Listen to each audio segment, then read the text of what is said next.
Chris, Yeah. your team this season has been a very good defensive road team, top three. What do you think allows them to be so good on the road, and the importance of that throughout the rest of the season? We've been more focused on the road in general over the last couple of years, so it probably starts there. I can't speak to any specific thing that sticks out other than just generally like we've been a little bit better on the road, and we've always been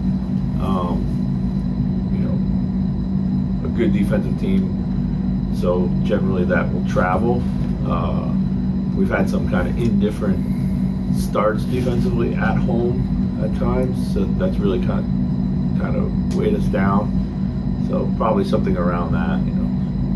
And with this Indiana team being a really great assist team and sharing the basketball defensively, what are some of the things that you have to see from them tonight? Yeah, it starts in transition. I think nobody gets the ball, out and up quicker than these guys do. It's almost every single outlet is a pass-pass combination, and they're kind of coming right at you. So if you can slow that down, that's one. Two, they do a great job of being able to get to the paint in so many different ways.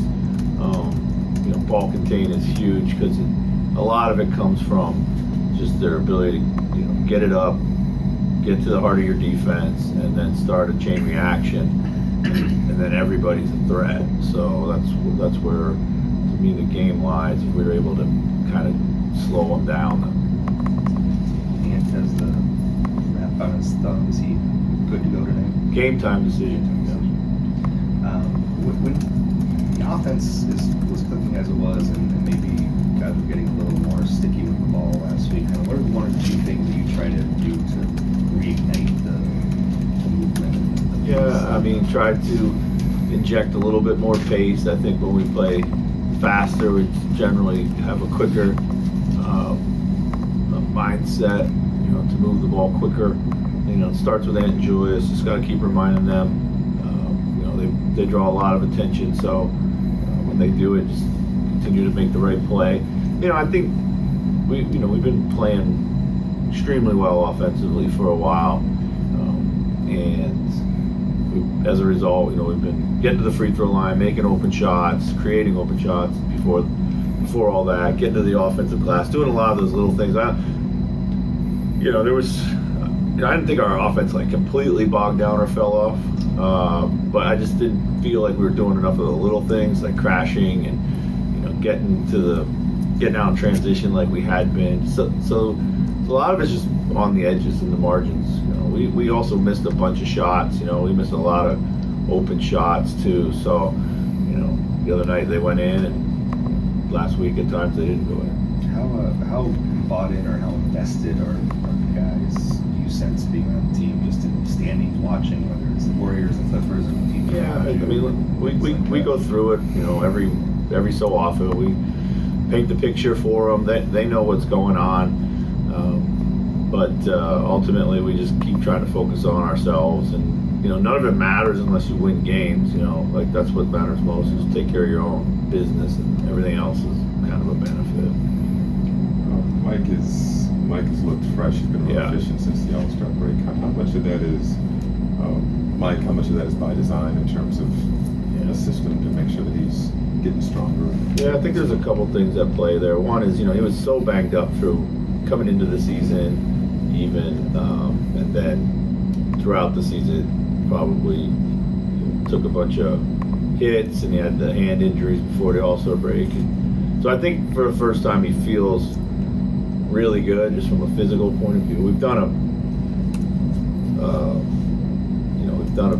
a good job of managing him too, sitting him on some back-to-backs, trying to keep his minutes down wherever, whenever, but yet also, allowing him to play into the rhythm. I think early in the season, we with everything else we were trying to figure out, rotations, etc., I don't think we figured out how to play him into a rhythm, and that took it part too. So there's a lot of little things that work there, but he does look good. He feels good.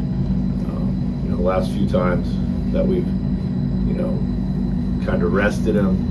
You know, he probably didn't want to rest, and a year ago we would have played him in that situation, but we just kind of been more proactive. How do you feel the Ant has progressed in reading what the game needs? If the game needs 15 points from him and 7 assists, you've seen that. If the game needs 35 points, how are you seeing him reading it? Yeah, I think he's getting better. I think he's getting better there. I do think,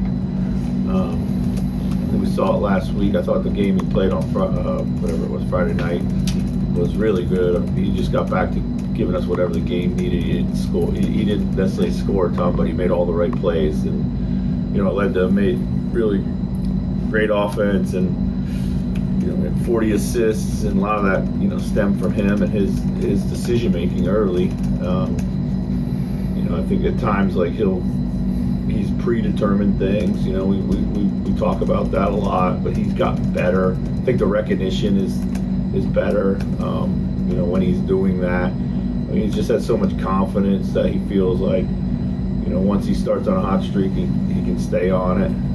But again, that might not be the right play every single time down. The right play changes, so he's doing much better job. I think since January, really. Go back to Mike for a second. When you make those calls to sit him on the back-to-back, is it you guys saying, "Hey, Mike, sit this one out," or is he back and forth with him on how he? Well, we've had a great dialogue. There's been a few times where he's kind of, suggested or welcomed it or kind of hinted at it. And I think, again, a year ago we all probably just said, "Hey, you're playing well. You feel great. Let's just keep going." And he didn't want to stop playing if he was playing well. So this year it's been a bit of everybody. Sometimes it's Tim, sometimes it's myself, sometimes it's training room, sometimes it's him. We're all kind of monitoring him closely.